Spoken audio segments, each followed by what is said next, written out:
मैं भूतपूर्व सैनिक हूँ। मेरा नाम सिग्नल मैन पप्पू यादव था। सेना में 17 साल नौकरी किया। फर्स्ट में मेरी यही चॉइस थी कि मैं सब इंस्पेक्टर बनूँ। 2023 में प्री का एग्ज़ाम दिया हमने और प्री के बाद में मैंने राजंस ज्वाइन कर लिया। मैथ्स में आपको हंड्रेड्स के क्वेश्चंस थे, उसमें मेरे टोटली 38 सही हैं, वो भी रीजनिंग से ही हैं सारे।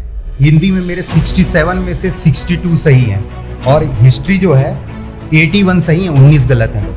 2023 से फिर आ गया कितना 2024, मगर रिजल्ट नहीं आया। ऐसा कोई द्वार नहीं बचा जिसको हमने खटखटाया नहीं। वो भी मैंने जैसे ही कोचिंग किया सर, कोचिंग में मैंने ऐसे ही का एग्ज़ाम दिया था और उसी के एक हफ्ते बाद में इसका भी एग्ज़ाम आ गया टीचर्स का भी। और पता है मैं उसमें भी सेलेक्ट हो गया और पोस्टिंग मिली थी मेरे को शायद रामानुजगंज में। नमस्कार, स्वागत है आप सभी का राजंस कैरियर प्राइवेट लिमिटेड पर। मैं विश्वा वर्मा आप सभी का हार्दिक अभिनंदन करता हूं। आज हम सबके बीच में हमारे 7 छात्र जिनका चयन छत्तीसगढ़ पुलिस में सब इंस्पेक्टर के पद पर हुआ है, हमारे बीच मौजूद हैं। आप सभी उनका तालियों से स्वागत करेंगे। एक एक करके मैं उन सबकी संघर्ष गाथा आप सबके सामने वो अपने शब्दों में प्रस्तुत करेंगे।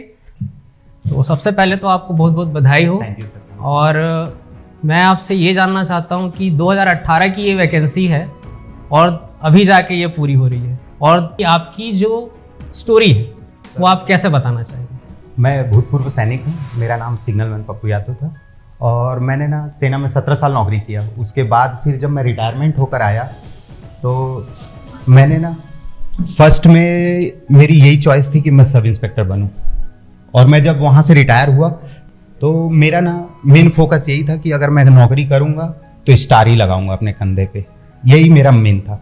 और जैसे आप लोग हैं, अभी आप लोग सब टीचर्स की तैयारी कर रहे हैं, थोड़ा सा पेशेंस रखिए। हमने तो 6 साल पेशेंस रखा है, थोड़ा सा पेशेंस रखिए, आप 101% सेलेक्ट होंगे, ये मेरा विश्वास है।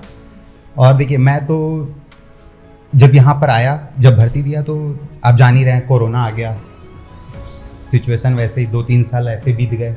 बीतने के बाद में ना 2021 में इसका नोटिफिकेशन फिर से जारी किया गया कि हमने 655 पोस्ट थी उसको बढ़ा के 975 कर दिया गया। ठीक है, और 975 कर दिया गया और उसके हिसाब से ना जो फिजिकल का जो स्टैंडर्ड था वो पहले 1500 मीटर का था, उसको बढ़ाकर, उसके दायरे को बढ़ाकर उसमें 5 यानी इवेंट, गोला फेंक, आपका हाई जंप, लॉन्ग जंप और 1500 मीटर प्लस 100 मीटर्स, इसको इंक्लूड कर दिया। तो अब क्या है, और भी ज़्यादा टफेस्ट हो गया कि भाई अब पहले तो ये था कि एक ही बार दौड़ना ही है हमको, तो हमने उसी के हिसाब से प्रैक्टिस किया, मगर अब सारा इवेंट हो गया तो चलो उसके हिसाब से ही करेंगे। 2021 में नोटिफिकेशन आया, 2022 में डॉक्यूमेंट वेरिफिकेशन आया मई जून के महीने में, तो हमने डॉक्यूमेंट वेरिफिकेशन कराया। डॉक्यूमेंट वेरिफिकेशन कराने के बाद में 2023 में इसका प्री का एग्ज़ाम दिया हमने। 29 जनवरी 2023 को हमने प्री दिया। प्री देने के बाद में लगभग प्री दिया और प्री के बाद में मैंने राजंस ज्वाइन कर लिया, राजंस में पढ़ाई किया। उसके बाद फिर मेंस आया 26 मई को हमारा मेंस था, उसको हमने वो किया। 26 और 27 को हमारा 3 पेपर थे, तो 3 पेपर दिया हमने और उसमें भी मेरे मार्क्स बहुत अच्छे थे, मैथ्स को छोड़ के, क्योंकि मैथ्स में मैं वैसे ही कमज़ोर था, मगर फिर भी सर ने अच्छा मार्गदर्शन दिया। जो रीजनिंग मैंने, क्या है ना, मैं लेट भी ज्वाइन किया यहाँ पर, इसलिए मेरे को सारे सब्जेक्ट्स ख़त्म हो गए थे, रीजनिंग चल रहा था, तो रीजनिंग में ही मैंने जो नंबर लिए हैं ना, मैथ्स में आपको मैं सही बता रहा हूँ, हंड्रेड्स के वो थे, क्वेश्चंस थे, उसमें मेरे टोटली 38 सही हैं, वो भी रीजनिंग से ही हैं सारे, बाकी मैथ्स एक भी नहीं है। और आपको बता रहा हूँ हिंदी में मेरे 67 में से 62 सही हैं, 5 गलत थे। और हिस्ट्री जो है वो 100 का पेपर था, 81 सही है, 19 गलत हैं बस। इसने मैथ्स को जो मैथ्स मेरा कमज़ोर था उसको इन दोनों ने बराबर कर दिया। इंटरव्यू कराया हमने 2023 में और वो भी महीना था सितंबर, 1 तारीख को मैंने इंटरव्यू कराया था और उस एक महीने यानी 1 साल बीत गया हमें। 2023 से फिर आ गया कितना 2024, मगर रिजल्ट नहीं आया। उसके लिए भी हमने बहुत पापड़ बेले। संघर्ष किया, यानी कभी उनके द्वार तो कभी उनके द्वार, कभी उनके द्वार तो कभी उनके द्वार। ऐसा कोई द्वार नहीं बचा जिसको हमने खटखटाया नहीं। बस मिली तो तारीख पे तारीख, क्या करें। मगर देखिए मेरा यानी जो मन मेरा ये बोला था, देर आएगा मगर दुरुस्त आएगा। पेशेंस रखे। हमारे जितने भी बंदे थे, चाहे वो 975 हो या 1438 जो सेलेक्ट हुए थे, 1438 थे टोटल इंटरव्यू तक, किसी ने भी पेशेंस खोया नहीं। ये सबसे अच्छी चीज़ है उनकी।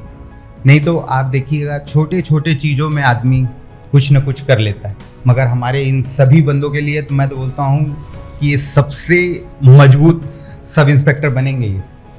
और जहाँ भी सर्विस करेंगे ना, शान रहेंगे हमारी, उस थाने के भी और इस राज्य के भी। इससे पहले भी मैं ना टीचर का जो अभी बस्तर और सरगुजा डिस्ट्रिक्ट का, वो भी मैंने जैसे ही कोचिंग किया सर, कोचिंग में मैंने ऐसे ही का एग्ज़ाम दिया था और उसी के एक हफ्ते बाद में इसका भी एग्ज़ाम आ गया, टीचर्स का भी। और पता है मैं उसमें भी सेलेक्ट हो गया था और मेरी पोस्टिंग भी आ गई थी।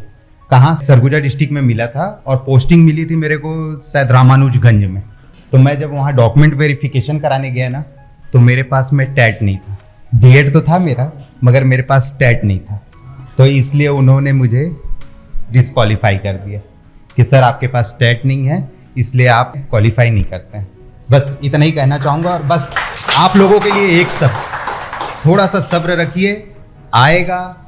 आप लोग को देखना ऐसा आएगा, टाइम नहीं मिलेगा, ठीक है।